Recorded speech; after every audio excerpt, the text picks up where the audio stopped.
Hola, buenas noches a todos. El Señor les continúe bendiciendo. Vamos a continuar en la enseñanza del libro de Génesis. Vamos a mirar hoy el capítulo 43 y 44, hermanos. Hay bastante texto allí para leer, pero no lo vamos a leer así al detalle, sino vamos a mirar ciertos versículos clave. Amén. Bien, hermanos. Bueno, vamos a orar en primer lugar. Padre, gracias, Señor, por tu palabra, Señor, porque de verdad es muy edificante poder estudiar este libro, Señor, con tanto detalle, Señor, porque es una bendición para cada uno de nosotros el poder estudiar tu palabra, Señor. Te pido que nos hables en esta noche, que tomes el control de nuestra mente, nuestro corazón, quites toda afán, ansiedad, toda carga, Señor, que podamos ser edificados y concentrarnos, Señor, en la enseñanza de esta noche. Te pido que seas tú por medio de tu Espíritu Santo hablando a la vida de cada uno de los que estamos acá, que tomes el control también de mi vida, Señor, para que hable, Señor, con denuedo, que diga, Señor, las cosas como se deben decir. Ayúdame, Señor, te entrego este tiempo en tus manos, en el nombre de tu Hijo amado Jesús. Amén. Bien, vamos entonces a Génesis 43. Vamos a leer allí los primeros 3 versículos. Dice: el hambre era grande en la tierra, y aconteció que cuando acabaron de comer el trigo que trajeron de Egipto, les dijo su padre: volved y comprad para nosotros un poco de alimento. Respondió Judá diciendo: aquel varón nos protestó con ánimo resuelto, diciendo: no veréis mi rostro, si no traéis a vuestro hermano con vosotros. Bueno, ahí de pronto hay que hacer como una breve introducción porque no nos ubicamos muy bien, ¿cierto? Hemos leído bastante texto en otras ocasiones, entonces para que nos contextualicemos en lo que llevamos, ¿cierto? ¿De qué hemos estado hablando? Hemos estado hablando de los hermanos de José, ¿sí? O sea, ellos obviamente no sabían que él era José, ¿sí? Pero él sí. Entonces José pretendía, o sea, por intermedio, o sea, Dios estaba utilizando a José como un instrumento para volver a estos hermanos a la comunión con Dios, ¿sí? A la comunión con ellos mismos y a la comunión con José y también con su padre. ¿Por qué? ¿Qué pasaba con los hermanos de José? Ustedes tal vez recuerdan algo de la mala fama de ellos, algo de los capítulos anteriores, tal vez recuerdan algo que ellos hicieron. Vendieron a su hermano. ¿Qué más hicieron? Eso. Lo vendieron a los... Sí. Mataron todos los hombres de una ciudad por venganza de que su hermana había sido abusada, había sido violada. Sí. También. Entonces muchos pecados.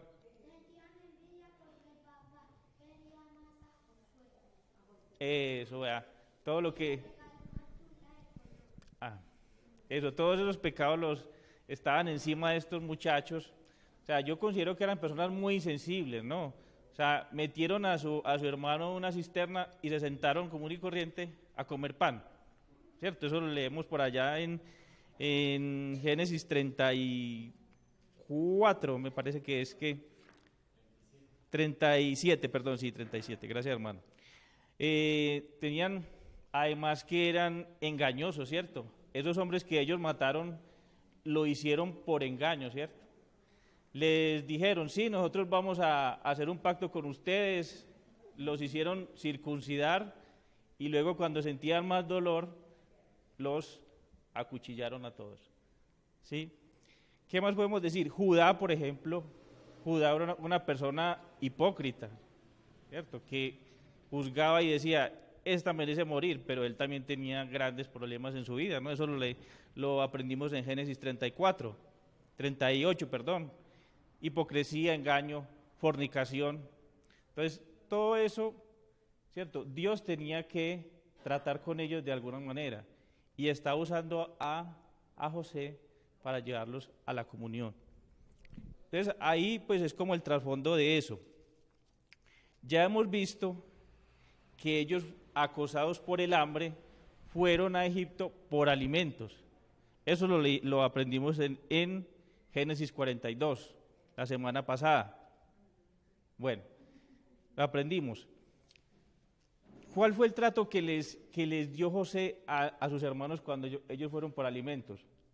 Los trató ásperamente. Dijo, ustedes son espías. Y ellos, no, nosotros no. Sí, es que ustedes son espías. No, por eso es que digo que ustedes son espías. Y los trató y los metió en la cárcel 3 días, ¿cierto? Luego los sacó de la cárcel y ellos comenzaron a recapacitar, ¿cierto? Algo les trajo a la mente ese evento de estar en la cárcel. Tal vez se acordaron de que ellos habían metido a su hermanito a una cisterna. Algo les habló y entonces, ¿qué? Comenzaron a decir, sí, ¿verdad, no? O sea, nosotros somos realmente perversos por haber hecho eso.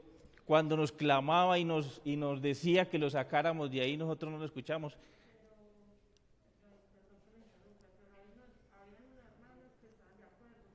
Sí, es verdad. Judá era uno de los que no estaba de acuerdo con que lo hubieran metido ahí. Le trató de salvar la vida. Pero la cuestión era que ellos querían matarlo y Judá se interpuso. Exacto. Simeón, muy bien. Pues Judá fue el que evitó, pues el que intercedió ahí en esa ocasión para que no lo mataran, sino dijo, vendámoslo. ¿Sí? Eso. Muy bien. Bueno, entonces hemos aprendido bastante ahí, ¿cierto? Entonces, bien, ¿qué sucedió después? Que ellos, hubo un cambio allí. José les dijo, bueno, los voy a sacar de la cárcel y luego dejó a uno de ellos preso. Entonces sacó a 10 de la cárcel para que fueran con alimentos donde su padre Jacob, ¿sí? Eso sucedió en el capítulo 42. Y ahora en el 43 resulta que se les acabó la comida. Esa comida que habían llevado para donde su padre se acabó. Pues como siempre pasa, ¿cierto? La necesidad dice, no dice adiós, sino que dice hasta luego. Entonces la comida se acabó y dice en el 43 que iniciamos, el hambre era grande en la tierra.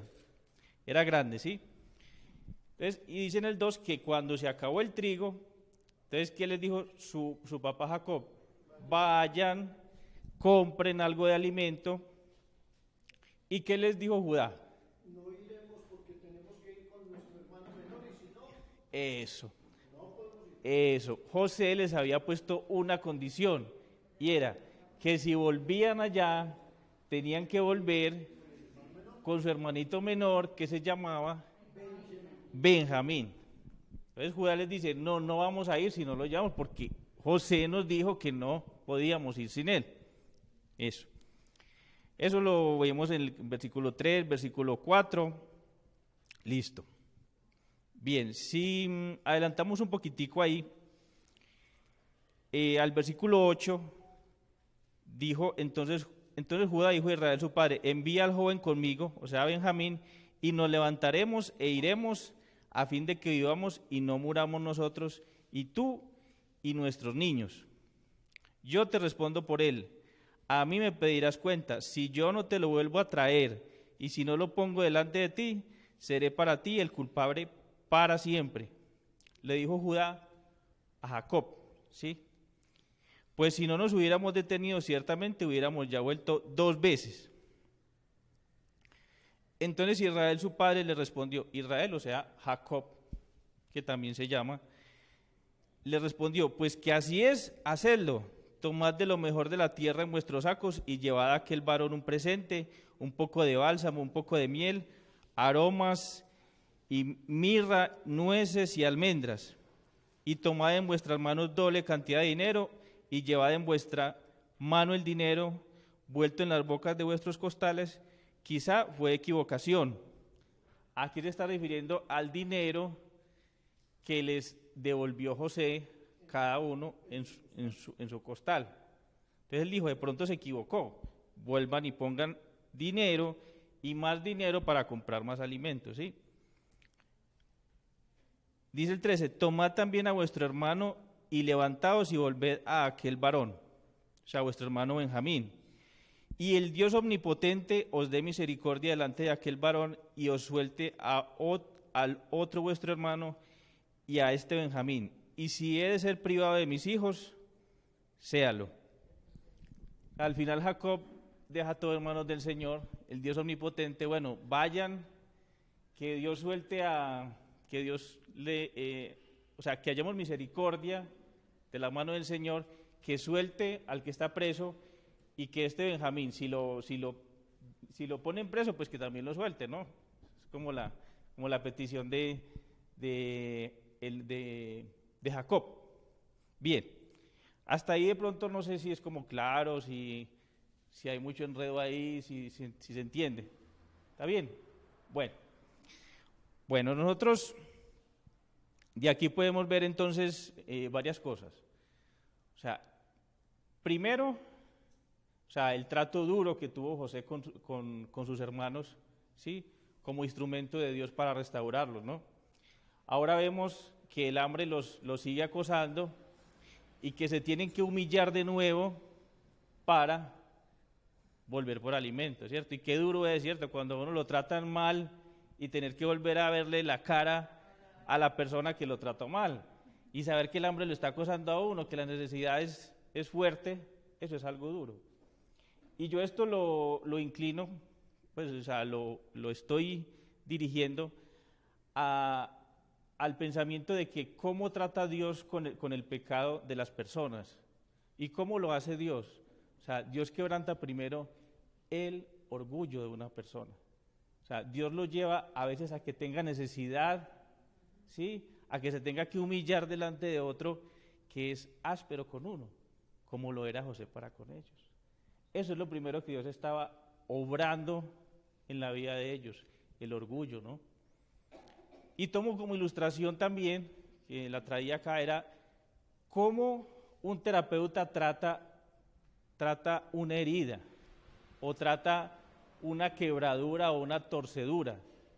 Cuando usted va con un hueso quebrado o con una torcedura, donde un terapeuta, ¿qué es lo que hace esa persona? Le pone un pañito y lo deja y bueno, que eso sane solo. No. ¿Qué hace el terapeuta? De pronto...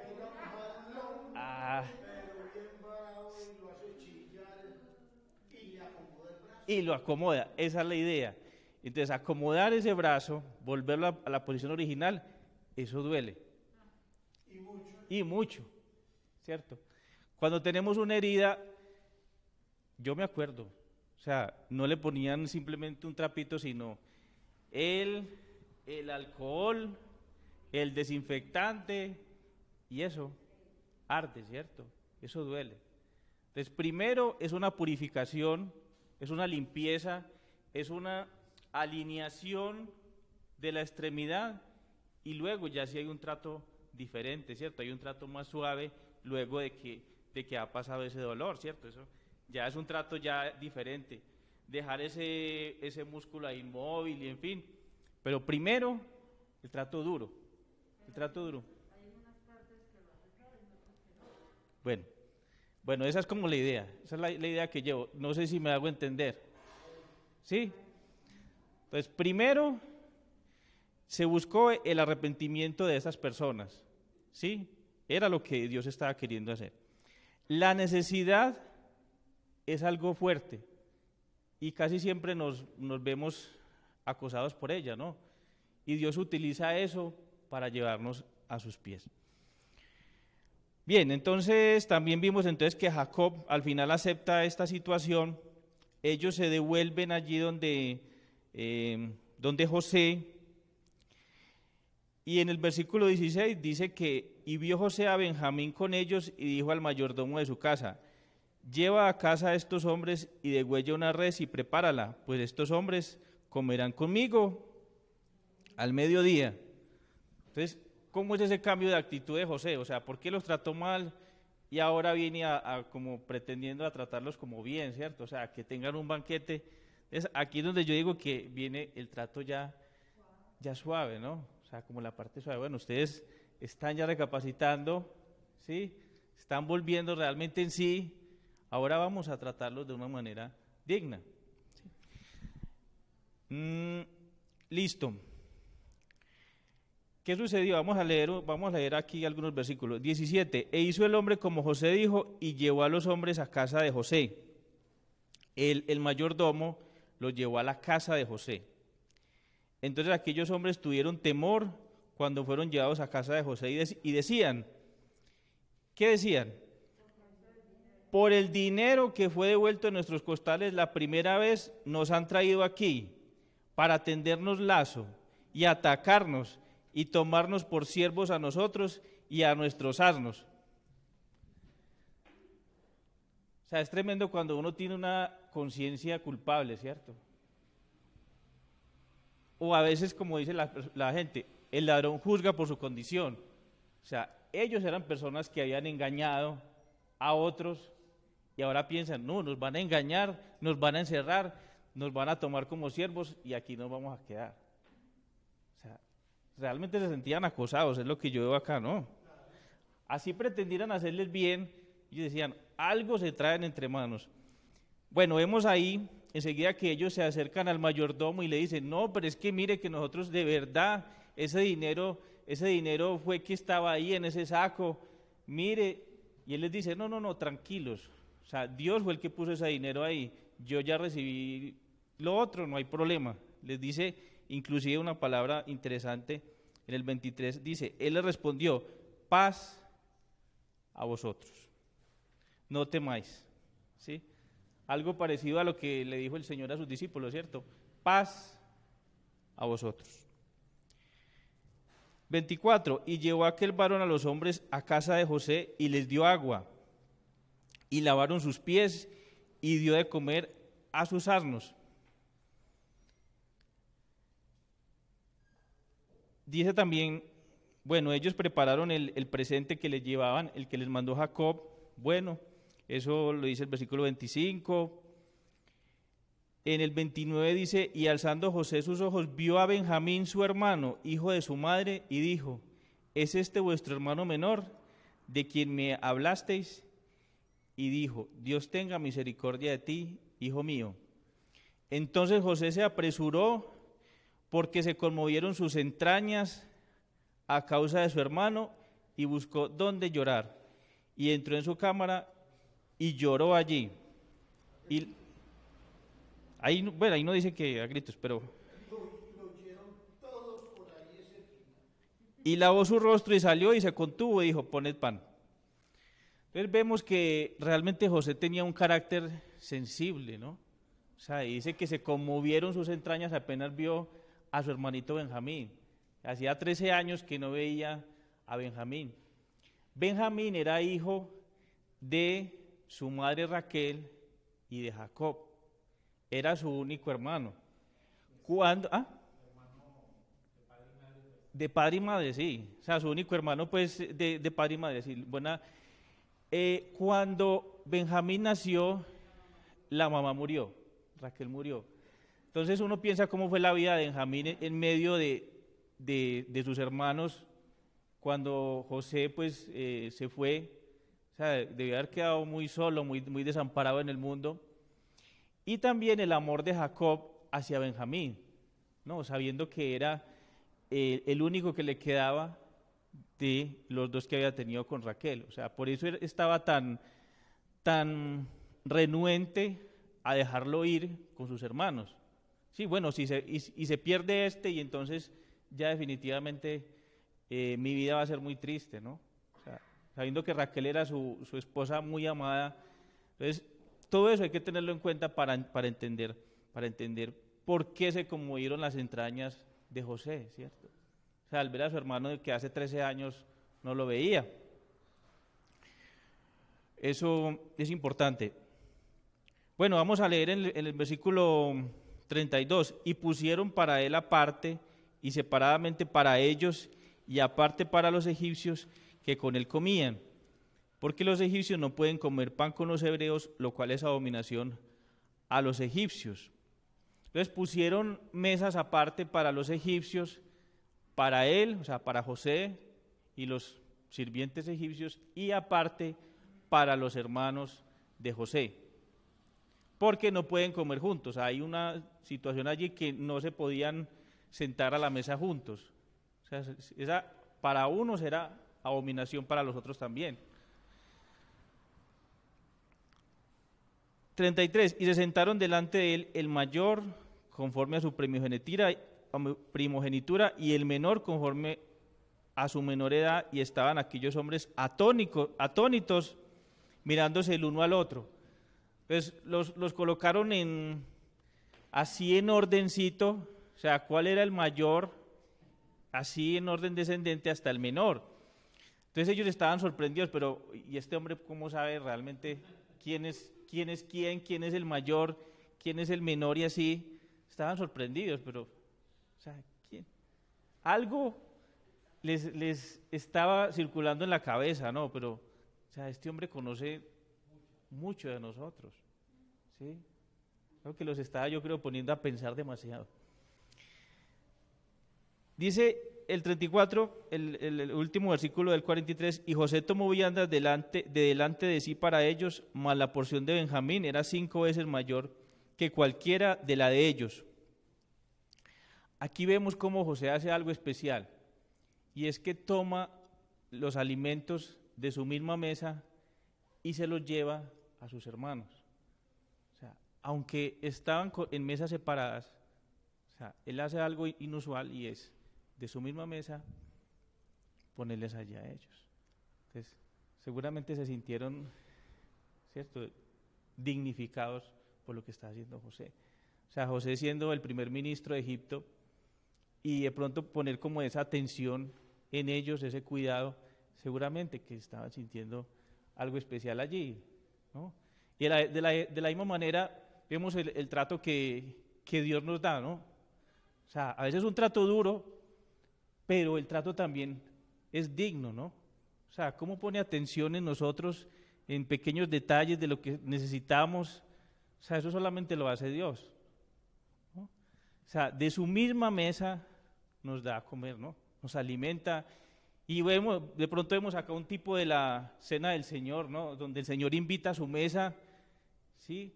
Donde Él mismo es el que se sacrifica, Él mismo es su sangre, su cuerpo, algo muy bonito allí. Bueno, y al final ellos se sienten con libertad, y dice que y bebieron y se alegraron con él. O sea, al final pudieron como, bueno, ya no tanta tensión, tanto miedo, al final tomaron allí confianza con José. Muy, muy interesante eso allí. Bueno, entonces esa es como la terapia que Dios le hace a un pecador. O sea, primero le pone con un trato áspero, ¿sí? El pecador comienza a sensibilizarse, luego el Señor lo va atrayendo a él, ¿cierto? Va haciendo que él tenga confianza, le da confianza, lo alimenta, en fin, para que la persona sepa que realmente Dios es bueno y es misericordioso. Entonces hay un acercamiento de parte de él, ¿cierto? Los trató dignamente, luego hay una confianza en ellos. ¿Cuál fue el resultado de este trato de Dios? Lo vemos en el capítulo 44. O sea, al final hubo otro evento allí en el capítulo 44 que parece como contradecir lo anterior. Entonces los muchachos estuvieron muy alegres, se fueron con sus alimentos, pero hubo una treta adicional de José, y es poner la copa de plata en el saco de Benjamín. Le puso ahí una copa de plata, le dijo a su mayordomo, póngala en el saco de Benjamín. Luego los siguen, el mayordomo va detrás de ellos y les dice, ¿y ustedes por qué están pagando mal por bien? O sea, ¿por qué esa actitud de haber robado la copa de mi señor? Y ellos dicen, pero ¿cuál copa? Nosotros no hemos robado nada, en fin. Y ellos mismos se ponen una sentencia y dicen, donde se encuentre la copa, que muera, y nosotros seremos siervos tuyos. Eso lo leemos en el verso 9, verso 44, verso 9. dice el 10, y él dijo, también ahora sea conforme a vuestras palabras, aquel en quien se hallares será mi siervo y vosotros seréis sin culpa. Entonces ellos se dieron prisa y derribando cada uno su costal en tierra, abrió cada cual el costal suyo y buscó. Desde el mayor comenzó y acabó en el menor, y la copa fue hallada en el costal de Benjamín. Nada. Pues el mal que ellos temían tanto, que Benjamín fuera apresado y que le pasara algo, bueno, entonces ahí está la tiro por lapo, como dicen por aquí, ¿cierto? O sea, lo que uno piensa, eso le sucede. Pero vemos una respuesta interesante de ellos, diferente a la que habían tenido antes. Dice en el versículo 3, entonces ellos rasgaron sus vestidos y cargó cada uno su asno y volvieron a la ciudad. Aquí vemos ya una respuesta unánime de estos hermanos, donde ya actúan no de una manera independiente, sino todos dicen, todos estaban entristecidos por lo que le sucedería a Benjamín. Recuerden que ellos eran personas insensibles. Ellos no tenían ninguna carga ni por su papá ni por sus hermanos, y ahora ven que Benjamín va a quedar de pronto preso y ahora todos rasgan sus vestidos, ¿cierto? En actitud de quebrantamiento, de dolor por lo que le puede pasar. Están unidos. Y aquí vemos que Judá es el que toma la vocería. El versículo 14, vino Judá con sus hermanos a casa de José, que aún estaba allí, y se postraron delante de él en tierra. Miren que ahí siguen ellos unidos. Y les dijo José, ¿qué acción es esta que habéis hecho? ¿No sabéis que un hombre como yo sabe adivinar? Y miren esta respuesta de Judá. Entonces dijo Judá, ¿qué diremos a mi señor? ¿Qué hablaremos? ¿O con qué nos justificaremos? Dios ha hallado la maldad de tus siervos. He aquí, nosotros somos siervos de mi señor, nosotros y también aquel en cuyo poder fue hallada la copa. Aquí está Judá con una respuesta, o sea, no podemos decir nada, o sea, nosotros somos culpables. Y aquí dice que Dios ha hallado la maldad de ellos, o sea, están realmente reconociendo que Dios estaba juzgando su maldad. Y qué bueno es cuando una persona llega a ese punto, de decir, Señor, ¿cómo me voy a justificar? Tú sabes que yo soy malo, yo no puedo decir nada delante de ti, ¿sí? ¿Qué puedo hablar yo? Nada, ¿sí? Y mire que él se pone su misma sentencia, él y los demás, vamos a ser siervos suyos, listo, no más. Pero José les dije, nunca yo tal haga, el varón en cuyo poder fue hallada la copa, él será mi siervo, vosotros id en paz a vuestro padre. Miren esta prueba que les pone José, no, tranquilos, solamente Benjamín que se quede como siervo y ustedes váyanse tranquilos, a ver qué actitud tenían, ¿cierto? Como una prueba. Y del versículo 18 hasta el 34, vemos que Judá intercede por Benjamín. Hay una gran intercesión ahí larga, ¿sí? Que nos da cuenta realmente de que Judá había llegado a ser una persona restaurada, ¿cierto?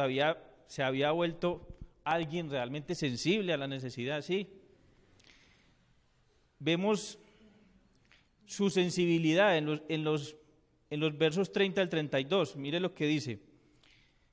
Versos 30 al 32. Ahora pues, cuando vuelva yo a tu siervo, mi padre, si el joven no va conmigo, como su vida está ligada a la vida de él, sucederá que cuando no vea al joven, morirá. Él dice, Jacob no, cuando yo llegue solo sin Benjamín, ese hombre va a morir. Y tus siervos harán descender las canas de tu siervo, nuestro padre, con dolor al Seol. Entonces, sensibilidad por parte de su hermano y pues hacia su hermano y hacia su padre, ¿no? Que era algo que ellos eran muy duros de corazón, ¿no? Y sigue, el versículo 32, como tu siervo salió por fiador del joven con mi padre diciendo, si no te lo vuelvo a traer, entonces yo seré culpable ante mi padre para siempre. Y miren la gran oferta que le hace Judá a José. Dice, te ruego, por tanto, que quede ahora tu siervo en lugar del joven por siervo de mi señor, y que el joven vaya con sus hermanos. O sea, hay viendo, tranquilo, yo me quedo en lugar de él. Y eso es algo que nos, no sé, a mí me inspira realmente pensar en que una persona pueda tomar el lugar de otro, o sea, sabiendo que va a sufrir, y eso es solamente un carácter semejante al de Cristo, ¿no? O sea, que alguien pueda decir, no, yo sufro lo que esa persona va a sufrir, pero a él no le haga nada. Eso es una persona realmente que se ha restaurado y que muestra el carácter de nuestro Señor Jesucristo. Entonces vemos así el trato que Dios tiene para con sus amados, ¿no? Un trato que es duro, ¿sí? Duro, firme, pero es también amoroso. José era una persona sensible, lo vimos, que se conmovieron sus entrañas, y las entrañas de nuestro Señor Jesucristo también se conmueven. Dice en Filipenses 1:8, porque Dios me es testigo de cuánto los añoro a todos con el entrañable amor de Cristo. ¿Qué significa entrañable? Que viene de adentro. Las entrañas son la parte más interna de una persona, ¿sí? O sea, no es un amor que es de labios para afuera, sino es entrañable, o sea, profundo. Ese es el amor de Cristo y ese es el amor que uno como creyente tiene que manifestar. Pero Dios tiene que sensibilizarnos a veces, ¿cierto? A veces nos volvemos demasiado duros de corazón, yo me incluyo ahí. Bueno, hermano, yo quería interrumpir un segundito. Sí. Lo que pasa fue que yo ahorita me adelanté mucho. Ah, sí. Porque ahí en el 45, 1 y 2, sí dice que él lloró a gritos. Sí, en el otro capítulo. Exacto, en el 45, 1 y 2. Bueno, para concluir entonces, nosotros, Dios nos pone en terapia, ¿cierto? Él como el terapeuta de nosotros. Y ya sabemos cuál es el trato que nos da como terapeutas. Como pacientes, recibiendo ese trato, debemos ser pacientes. Por eso es que se llama paciente, ¿cierto? O sea, tener paciencia dice que no nos debemos desanimar de la corrección del Señor.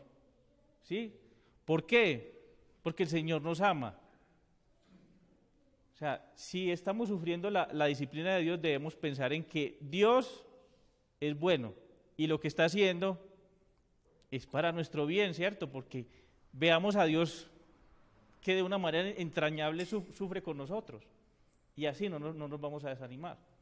Entonces, Dios como terapeuta, nosotros como pacientes, y si nosotros actuamos como terapeutas de otros, porque Dios nos puede usar también como usó a José para aplicar terapia a otras personas, ¿no?